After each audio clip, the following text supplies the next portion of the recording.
Suman TV presents mom's kitchen కి స్వాగతం.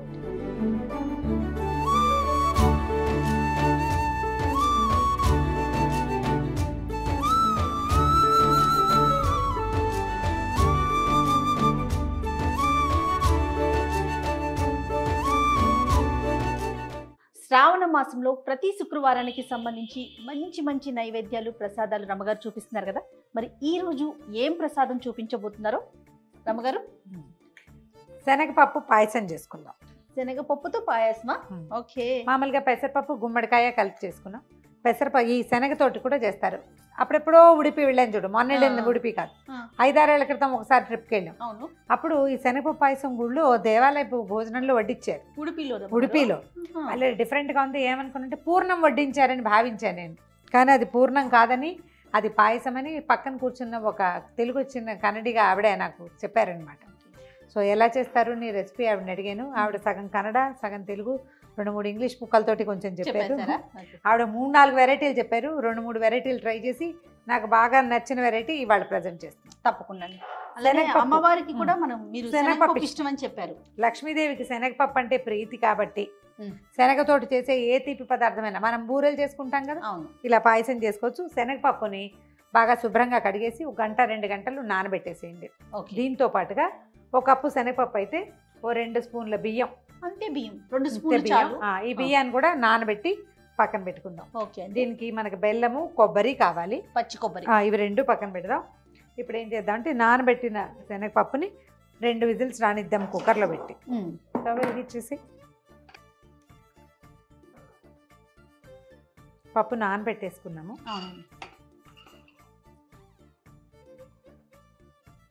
ఓ cup నీళ్ళు పోస్తే చాలు, బాగా నానిపోయింది కాబట్టి.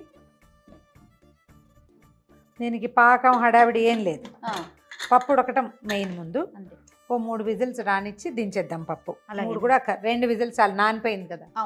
ఎక్కువ నానబెట్టకపోతే 3-4 విజిల్స్ తెప్పించండి, లేకపోతే శనగపప్పులో పలుకుండిపోతుంది. ప్రాసెస్ ఒకసారి చెప్పండి రమ్మగారు. నానబెట్టిన శనగపప్పు కుక్కర్లో పెడతాం, ఉడుకుతుంది, మూత తీస్తాం.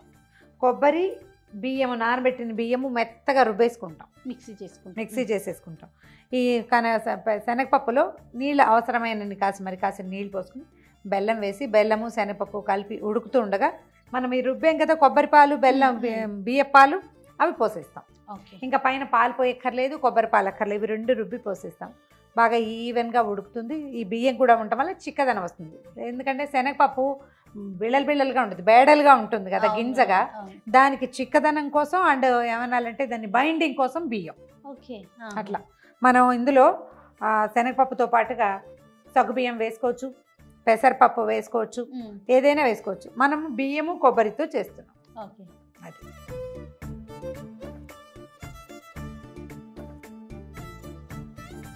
అయిపోయింది. ఏదైనా ప్రెషర్ ప్యాన్ లో చేసుకుంటే అందులోనే డైరెక్ట్ గా చేసుకోవచ్చు. అయితే మనం కొంచెం మనం కుక్కర్ లో పెడితే కాస్త మెత్తగా అయిపోతుంది. వేరే పాత్రలోకి పప్పు చూడు ఎంత బాగుంది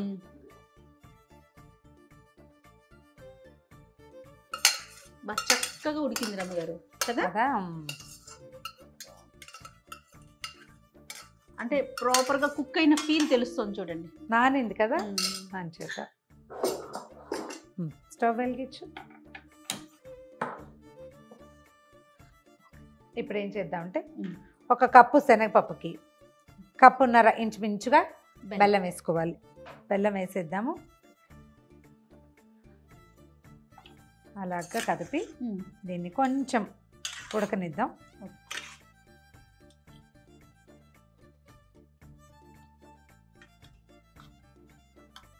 బెల్లం కరిగాక మనం బియ్యం కాసి నానబెట్టి పెట్టుకున్నాం కదా, నానబెట్టి పెట్టుకున్న బియ్యము 1 కొబ్బరి చిప్ప గ్రైండ్ చేసేసాం. చూడు ఇట్లా పాల్లాగా వస్తుంది. ఎంత బాగా వచ్చిందో. ఇది నానిన బియ్యం కాబట్టి మెత్తగా అయిపోయింది కదా, తొందరగా ఉడికిపోతుంది. దీంతో కలిసి చక్క ఫిర్నీ లాగా వస్తుంది అనమాట. బియ్యం ఇన్ని బియ్యం చాలు, అందుకనే జస్ట్ మీరు 2 స్పూన్స్ వేసినట్టు అంతే. ఉడుకుతుంది. కొంచెం బెల్లం కరిగితే సరిపోతుంది. బెల్లం కరిగాక మనం బియ్య పిండి పోసేసుకోవచ్చు.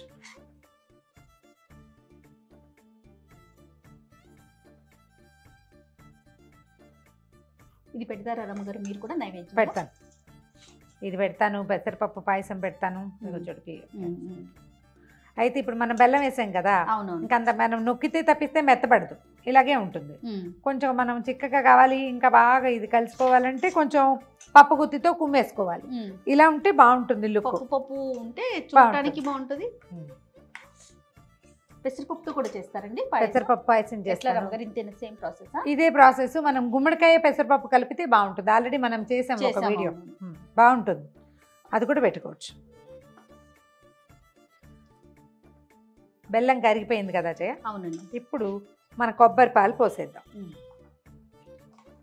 ఎంత తీసుకున్నారు అమ్మగారు కొబ్బరి? ఒక్క కొబ్బరి చిప్ప. మనం బియ్యం కదా ఇందులో ఉన్నది, అది చిక్కబడేదాకా వదిలిపెట్టేది. పోసేద్దాం. ఇది కూడా దీన్ని స్టవ్ మీద వదిలేయటమే, అంతే. చిక్కగా అవ్వాలా? చిక్కబడుతుంది. ఉడిపిలో మీరు టేస్ట్ చూసానని చెప్పారు కదా, రుచి చూసాను. ఎక్కడ నేర్చుకున్నారు మీరు? ఇంట్లో ఇదివరకు చేసేవాళ్ళు? అబ్బే, ఆ ఉడిపిలో టేస్ట్ చూసామా. పక్కనే ఒక ఆవిడ కూర్చున్నారు భోజనాలు అప్పుడు.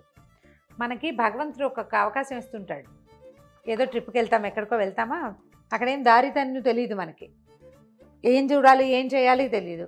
ఆ పక్కన కూర్చున్నాడు చక్కగా గుమ్మడి కుండలు నున్నగా బాగున్నారు. ఓ 55-60 ఏళ్ళు ఉంటాయి. ఆవిడ ఏ ఊరు ఏదో అడిగారు. అడిగాక కొంచెం కన్నడ యాస. నేను ఇది హైదరాబాద్ అని చెప్పా. ఏ పదార్థాలు ఏమిటో తెలియట్లేదు మాకు, కొన్ని మనకు అలవాట్లేనివి కదా. అయితే ఆవిడ అవన్నీ చెప్పి అక్కడ ఉన్న బృందావనం చూడాలి, అక్కడ ఏమేమి చూడాలో ఒక 3-4 ప్లేసులు చెప్పి ఆ బృందావనం దాకా నాతో పాటు వచ్చి మేము అవన్నీ చూశాక ఆవిడ మళ్ళీ కనపడలా. నేను మొన్న వెళ్ళినప్పుడు కూడా ఆవిడ కోసం వెతికాను. నేను అనుకుంటా కృష్ణుడు నాకు ఏం చూపించదలుచుకున్నాడో అలా చూపించేస్తాడు. అందులో ఈ వంటకం ఒకటి. ఆవిడ 3-4 వెరైటీస్ చెప్పారు. ఇందులో చెప్పా కదా, ఇది సగ్గుబియ్యం కలుపుకోవాలి, కలిపి ఉడకబెట్టుకోమన్నారు ఒకటి, ఇది పెసరపప్పు చెప్పారు ఒకటి, ఓ గుప్పెడు బియ్యము ఎక్కువ శనగపప్పు చేసి చేయమన్నారు ఒకటి, ఇది 4వది. అయితే దీంట్లో ఆవిడ చెప్పింది ఇప్పుడు నేను చేస్తున్నది ఒకటి అవునో కాదో నిజంగా నాకు తెలీదు. కాస్త అటు ఇటుగా నాకు బాగుందనిపించిన మెథడు 2 సార్లు 3 సార్లు సగ్గుబియ్యం వేసి కూడా చేశా, నాకు నచ్చలేదు. అండ్ మోర్ ఓవర్ మనం ప్రసాదంగా చేసేటప్పుడు సగ్గుబియ్యము సేమియా సాధారణంగా వాడం. నేను చెయ్యను, మరి మా ఇళ్లలో తక్కువ అంచేత ఇలా మొదలు పెట్టుకున్నాను అనమాట. చూడు ఎంత చిక్కగా అయిందో. అవునవును. కానీ మీరు అన్నట్లుగా రమ్మగారు, కొంతమంది వ్యక్తులు ఎందుకు తారసపడతారో తెలీదు. అదే మళ్ళీ కంటిన్యూ అవ్వదు. కానీ వాళ్ళు చెయ్యాల్సింది చెప్పాల్సింది చెప్పేస్తారు, వెళ్ళిపోతారు. అదే చాలా మంది వస్తారు మన జీవితంలో అట్లా. నాకైతే క్షేత్రాలు చాలా చోట్ల అలాంటి అనుభవం ఉంది. ఎవరో ఒకళ్ళు వస్తారు, మీరేమో గమ్మున కూర్చోరు కదా, పలకరిస్తూనే ఉంటారు. వాళ్ళు మాట్లాడకపోయినా నేను పలకరిస్తాను. అవతల వాళ్ళు పలకరించిన ప్రశ్నకి సమాధానం చెప్తాను. ఏదో అడుగుతాం కదా, అడిగేసరికి ఆటోమేటిక్గా మనకు కావాల్సింది వచ్చేస్తుంది. కొంచెం భాష కుదిరితే ఇంకా బాగుంటుంది. 2 నిమిషాలు ఇది కుతకుతలాడుతూ ఉండగా దించే, అప్పుడు మనకి బియ్యం ఉడుకు పట్టినట్టు అనమాట. చూడు రైస్ చూడు, అందుకని చిక్కగా వచ్చేసింది. కానీ ఒక పదార్థం కలిసేసరికి ఎంత మార్పు కదండి. అదే కదా, మన జీవితం కూడా అంతే. ఒకళ్ళు యాడ్ అయ్యేసరికల్లా జీవితంలో ఎన్ని మార్పులు వచ్చేస్తాయో. సుమన్ టీవీ యాడ్ అయ్యి నా జీవితం ఎంత మారిపోయిందో చూడు.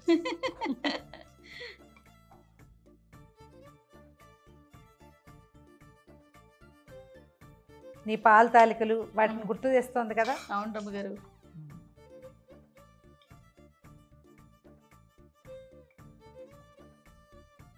మనం ఇందులో మామూలు పాలు కనుక పోస్తే అప్పుడప్పుడు విరిగిపోతుంది. చిక్కటి పాలు కూడా పోసుకోవచ్చు. ఒకసారి పాలతోటి కూడా చేశాను నేను. నెక్స్ట్ టైం చేసినప్పుడు పాలు సగ్గుబియ్యంతో చేద్దాం, అంటే దేవుడి ప్రసాదంగా కాకుండా. ఇప్పుడు ఏదో అమ్మవారి ప్రసాదంగా చేస్తున్నాం కదా. నెక్స్ట్ టైం ఇందులో నేను నేర్చుకుని 2వ మెథడ్ చెప్తా. ఇంకేమున్నాయి రమ్మగారు, శ్రావణ మాసం కార్తీక మాసం వరుసగా పూజలే కదా మనకి. అవును, వచ్చేసింది. మనం ఒక చిన్న బ్రౌన్ టింజ్ కనిపిస్తుంది చూడు, మీకు ఇది రావద్దు అంటే కొబ్బరికి వెనకాలండే నల్లటి భాగాన్ని తీసేసి గ్రైండ్ చేసుకోండి.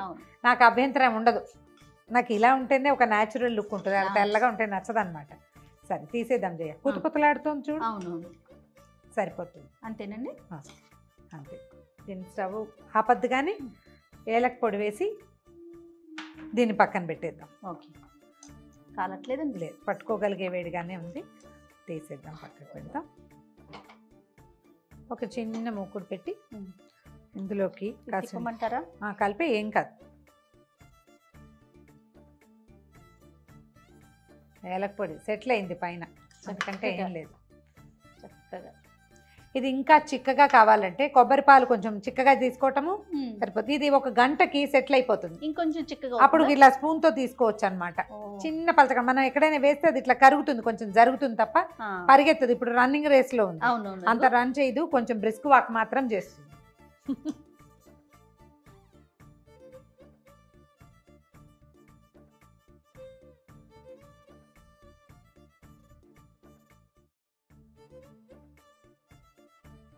జీడిపప్పులు, కిస్మిస్లు కావాలంటే చిన్న బాదం ముక్కలు కూడా వేసుకోవచ్చు.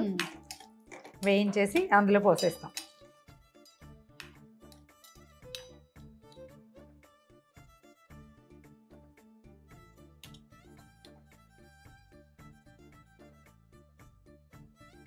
మన ఇప్పుడు శనగపప్పు పాయసం రెడీ అయిపోయింది. ఇందాకటికంటే చిక్కబడిపోయింది చూడు. అవునవును. ఇంకా సేపు ఆగితే మరి ఇంకా బ్రహ్మాండంగా చిక్కబడిపోతుంది.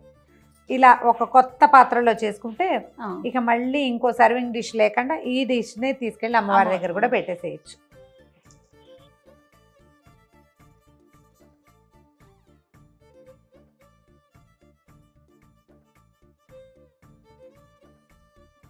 ధారాళంగా నెయ్యేసి అమ్మవారికి వడ్డిచ్చేసేయటమే. నీకు శనగపప్పు పెసరపప్పుకి నెయ్యి ద బెస్ట్ కాంబినేషన్.